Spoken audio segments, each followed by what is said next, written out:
I want to provide some context as to what has transpired over the past few weeks and what was occurring last year. In 2020, KNLA and KNDO gave notice in writing to the corrupt and oppressive Burma regime, advising them to stop killing their people and advising them they must remove all Burma outposts within the Kathule areas. A deadline was given that all must be removed by 2021. The Burma Army continued to reinforce their position and continued targeting villagers by robbing, killing, and raping and other human rights violations. In 5th Brigade a few weeks ago, through a joint operation of the Karen National Liberation Army and Karen National Defense Organization, this Burmese outpost was forced out, and as a result, the corrupt and brutal Burma regime immediately retaliated against local villagers through an air assault campaign. Their purpose in doing this is to try to pit villagers against local security forces that are defending them. This was a long-standing tactic of the corrupt and brutal Burma regime. Most recently, as NGOs were attempting to get food and medicine into these areas where the villagers were injured from the bombing campaigns, the corrupt and brutal Burma regime, through another illegal Burma Army outpost, began firing on any boat that would pass down the Salween River. The Salween River is right on the border with Thai along one riverbank and Burma along the other riverbank. In order to protect the humanitarian aid to the villagers, another joint operation between Karen National Liberation Army and Karen National Defense Organization took place on April 27, 2021. We knew from the last situation that the Burma regime would likely begin a bombing campaign against our Karen villagers, and so we immediately contacted Labo, our team lead in Ichuta, to advise that air raids would likely occur soon. They alerted villagers to take cover.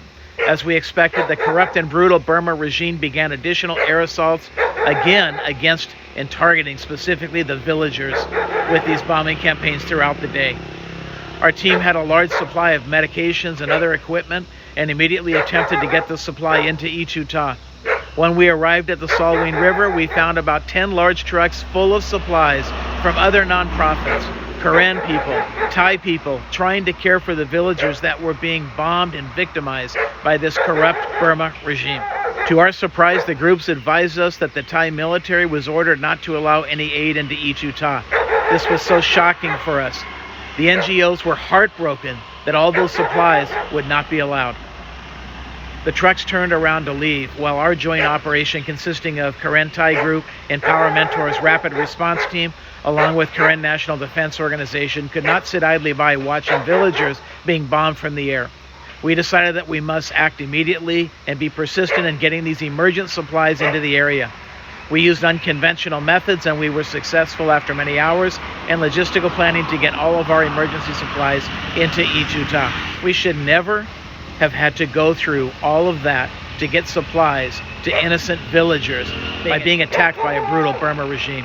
Here are some excerpts from our journey to get the supplies to the villagers, all because the Thai government would not allow a 5-minute boat trip across the Salween and instead forced us to have to go through all of this to get emergent supplies to our people. So to get these supplies, we're having under the cloak of darkness to head for like an hour, all because of the Thai government refusing to allow access for humanitarian aid items. This is disgraceful that we have to go through all this just to get medicine and supplies to citizens, to civilians that are being bombed from the air. So I just want to give you a little bit of taste of what we're having to go through just to get supplies in. What's crazy is we did everything right. We went and bought $5,000 worth of medication. We kept all the receipts, every checkpoint. We showed them, and we're transparent, showing them we bought all this to help people.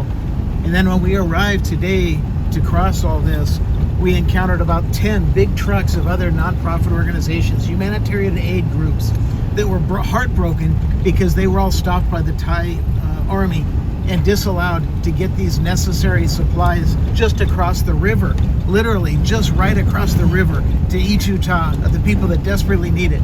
These are people that are being bombed from the air by the corrupt and brutal Burma regime, all from doing nothing other than their security forces defending themselves. This is a disgrace. This must stop. The U.S. State Department must get involved. We ask the Australian Parliament to get involved as well and put pressure on the Thai government to stop this, to where we have to go under the cloak of darkness in the middle of the night, necessary medication that's life-saving for these villagers. One such patient needing help is a lady in her late 20s, 7 months pregnant. while she's being bombed by the corrupt Burmese generals, while she's trying to prepare to give birth to a baby.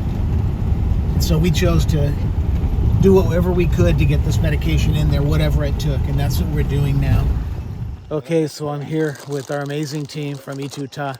And Lavan, we just want to recognize you and your daughter, you guys, just for your excellence, your care for your people. You know, today you've been bombed from the air by the corrupt and brutal Burma regime, and you guys stand strong continually to stand with your people. So we're handing you over medical supplies, $5,000 in medical supplies that your people need so desperately. And KTG has done everything to make this happen, and KNLA and KNDO. So we love you guys, and we stand with you through everything. Okay, so keep doing what you're doing. We stand with you, and we'll get you more supplies. Okay. I want to thank Dr. Kirby for supporting our Gotule, and then hope God will take care of you, and we love you too, and proud of you too, and I hope to see you again in Gotule. I am Korean in Thailand. I very get to see Korean in the Gotule. Bye bye. So basically, we're here at night and having to take all this stuff under a cloak of darkness to get it across for Ituta.